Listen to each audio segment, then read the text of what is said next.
Hello hello, voici donc la suite de la première méthode des dessins, la méthode numéro 2 qui, tu vas voir, ne change pas, comme je te l'avais dit, ne change pas énormément de la première méthode, mais je tenais quand même à te la montrer, même s'il y a eu beaucoup de vidéos entre temps, et puis j'ai eu pas mal de boulot, du coup elle sort un petit peu tardivement, mais j'ai dit qu'il y avait une partie 1, donc je vais forcément faire la partie 2, sinon ça n'a plus de sens et la Terre explose. Donc pour cette deuxième méthode de dessin, comme je te le disais, donc c'était 2 commandes.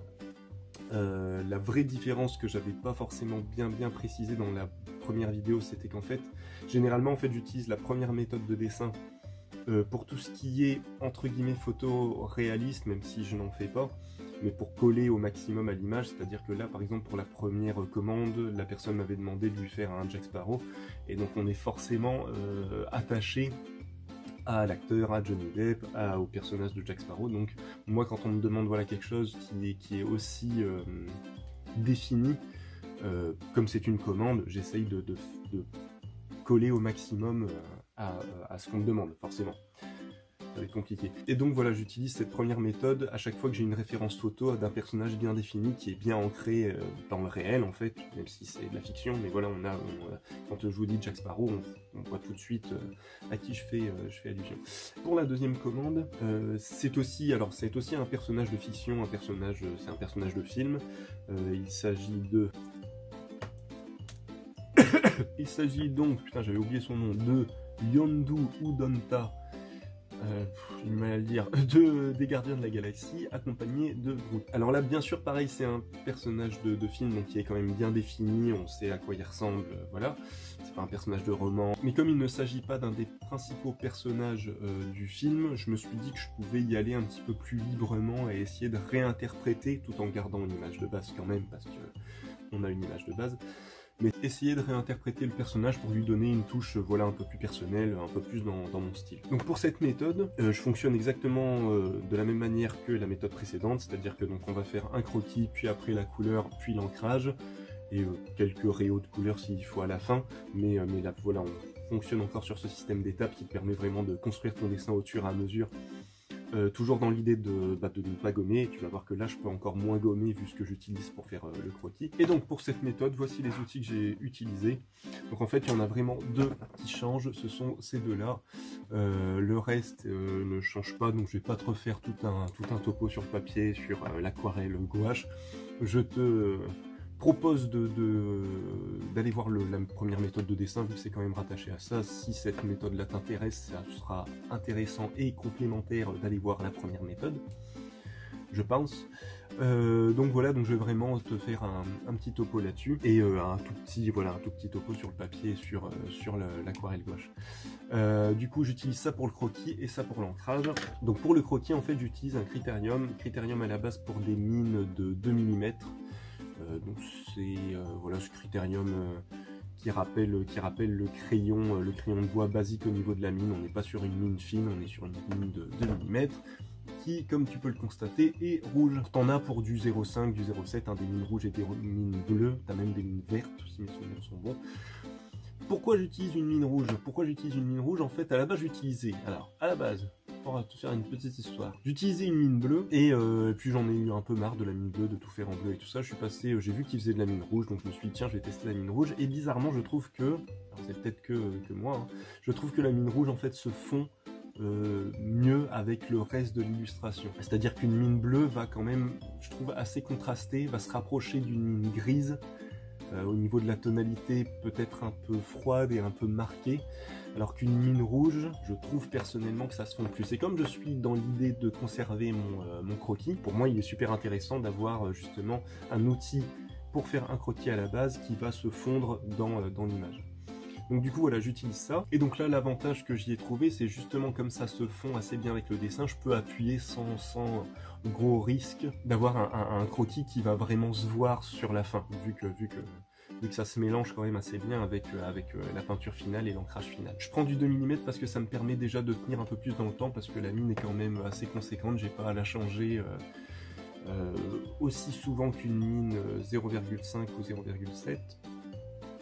L'avantage aussi, c'est que comme on est sur une mine qui rappelle un peu le crayon de bois basique, on peut à la fois la travailler en pointe, mais on peut la travailler aussi de manière plate pour avoir un trait, pour faire du remplissage, ce que je fais quasiment jamais, mais pour du croquis léger, ça peut être intéressant d'avoir des traits un peu plus épais pour revenir avec une pointe un peu plus précise pour détailler son croquis. Je le dis parce que j'ai déjà eu le coup, en fait beaucoup de gens me demandent à chaque fois comment ça se taille.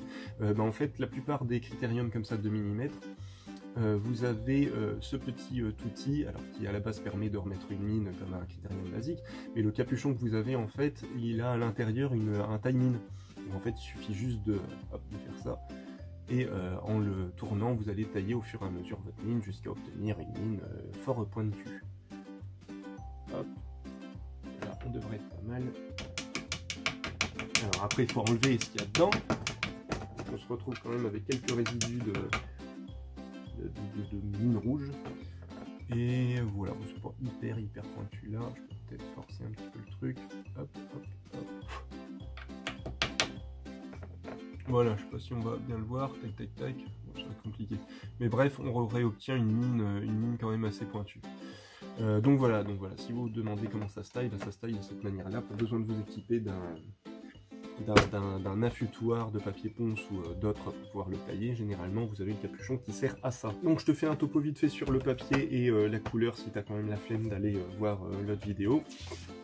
Le papier, donc c'est un papier Créa de chez la marque de chez Rougier et Play.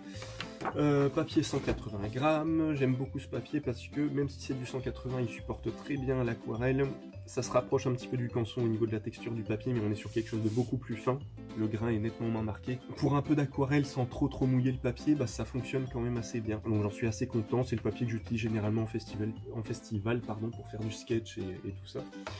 Du coup voilà, et donc petit topo sur l'aquarelle gouache, c'est une palette d'aquarelle, mais j'ai fait en fait sécher de la gouache en intérieur pour pouvoir utiliser de la gouache de la même manière que l'aquarelle. Pourquoi j'ai fait ça? Pour garder le côté hyper transportable de l'aquarelle et côté le fait que ça se recharge à l'eau simplement, que ça se recharge à l'eau, n'importe quoi. Le fait que tu peux le réactiver à l'eau, la gouache en fait sèche fonctionne à peu près comme l'aquarelle, tu peux la réactiver à l'eau. Et par contre l'avantage de la gouache sur l'aquarelle, c'est que tu réobtiens beaucoup plus vite une couleur opaque. Donc tu peux toujours conserver la transparence de la couleur en diluant bien ta couleur, mais tu peux très vite te retrouver avec quelque chose d'assez opaque, comme de la gouache en fait. Et du coup, voilà, pour moi, ça me permet d'avoir une plus grande possibilité au niveau de la couleur et au niveau de la peinture. Voilà pourquoi j'utilise ça. Et si tu veux plus de détails, n'hésite pas à aller voir notre vidéo, tu en apprendras plus. Donc voilà, donc pour aller avec tout ça, bien sûr, j'utilise un pinceau réservoir pareil, c'est assez classique, hein. Un pinceau, hop, tu le dévisses, tu mets de l'eau dedans, et en fait tu as de l'eau qui coule en continu, et par moyen de pression sur le pinceau, en fait tu peux faire couler plus ou moins abondamment l'eau, ce qui te permet de ne pas avoir à chercher de l'eau un peu partout quand tu es en festival à l'extérieur, ça te permet de peindre un peu partout. Moi je fais beaucoup d'aquarelle de cette manière-là maintenant, il y a vraiment que quand je suis posé chez moi que je fais des grands formats où là j'utilise voilà, un gobelet, que je sors ma petite palette en céramique et je sais pas pourquoi je fais cet accent à chaque fois. Et du coup que je me pose pour réaliser une grosse illustration.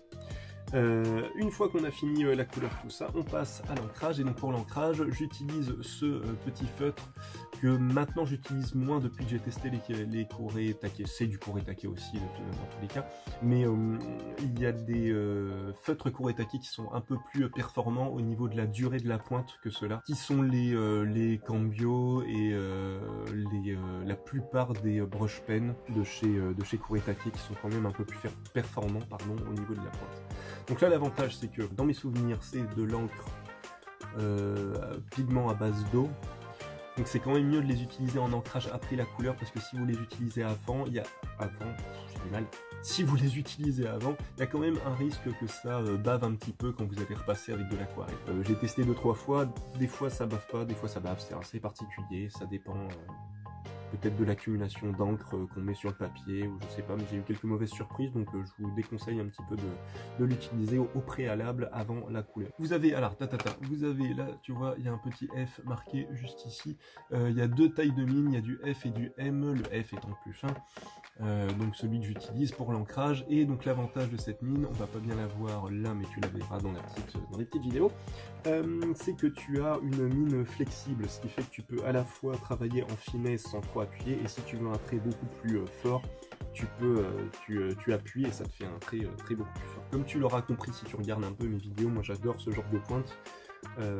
Parce que voilà, encore une fois, de même que l'aquarelle, le gouache te permet de faire beaucoup plus de choses, bah, là aussi au niveau ancrage, ça te permet d'à la fois faire des traits assez épais et en même temps d'avoir quelque chose d'assez fin quand tu en as besoin. Et j'avais oublié, mais une fois que l'ancrage est fait, une fois que tout est terminé, en fait je fais de temps en temps des petits rayons blancs, et pour ce faire j'utilise le Signo Brod de chez Uniball, que tu peux trouver pour le coup à peu près partout. Et en fait l'avantage c'est que la mine est un petit peu épais, je crois qu'on est sur du 1 mm, je crois, enfin, peut-être un peu moins, entre 0,7 et 1 mm. Mais par contre il est hyper opaque.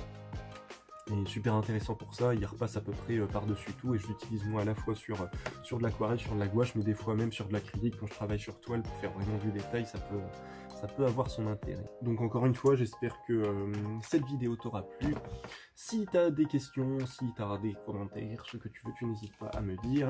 Et sur ce, moi je te souhaite une bonne journée ou une bonne soirée, et à bientôt. Allez, salut!